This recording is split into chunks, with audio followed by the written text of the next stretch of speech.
BNP মহাসচিব Mirza Fakhrul Islam Alamgir Thailand থেকে চিকিৎসা শেষে দেশে ফিরে আবারও অসুস্থ হয়ে হাসপাতালে ভর্তি হয়েছেন।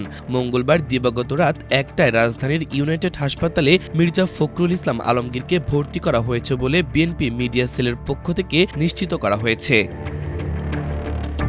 বিএনপি মিডিয়া সেলের সদস্য সাইরুল কবির খান জানান, মঙ্গলবার সন্ধ্যায় হযরত শাহজালাল আন্তর্জাতিক বিমানবন্দরে পৌঁছান বিএনপি মহাসচিব মির্জা ফখরুল ইসলাম আলমগীর। তারপর গুলশানে বৈঠক করেছেন রাত ১১টা পর্যন্ত।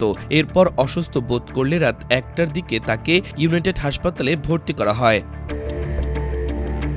বিএনপির স্থায়ী কমিটির সদস্য অধ্যাপক ডক্টর এজেডএম জাহেদ তাকে ইউনাইটেড হাসপাতালে নিয়ে যান। রাত ১টায় মির্জা ফখরুলকে অধ্যাপক ডক্টর এনএএম মোমেনুজ্জামানের তত্ত্বাবধানে ভর্তি করা হয় এবং পর্যবেক্ষণে রাখা হয়। রাত ২টা ২০ মিনিটে ডক্টর জাহেদ জানিয়েছেন এখন ভালো আছেন তিনি।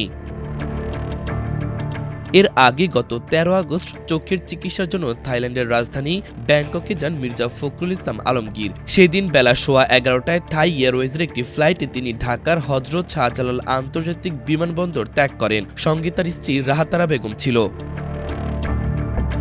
মহাসচিবের থাইল্যান্ড যাওয়ার বিষয়ে তখন বিএনপির মিডিয়া সেলের পক্ষ থেকে জানানো হয়, চিকিৎসকদের পরামর্শে ফলো আপের জন্য মির্জা ফখরুল আবারও ব্যাংককের রুটনিন আই হাসপাতালে যাচ্ছেন। তারও আগে গত ১৪ মে একই হাসপাতালে তার রেটিনায় অস্ত্রোপচার করা হয়। পরে চিকিৎসা শেষে গতকাল মঙ্গলবার সন্ধ্যায় হযরত শাহজালাল আন্তর্জাতিক বিমানবন্দরে পৌঁছান বিএনপি মহাসচিব। এ সময় তিনি সাংবাদিকদের সাথে আলাপকালে বলেন, রাজনৈতিক ও অর্থনৈতিক মুক্তির জন্য জাতীয় নির্বাচনের কোনো বিকল্প নেই। দেশের মানুষ নির্বাচন চায়। সংকট নিরসনের একমাত্র পথ দ্রুত নির্বাচন। যারা সংস্কার চাচ্ছেন না সেটা তাদের দলের ব্যাপার।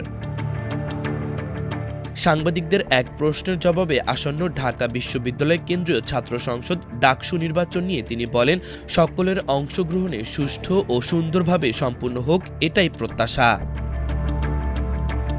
মাল্টিমিডিয়া ডেস্ক, আমার দেশ।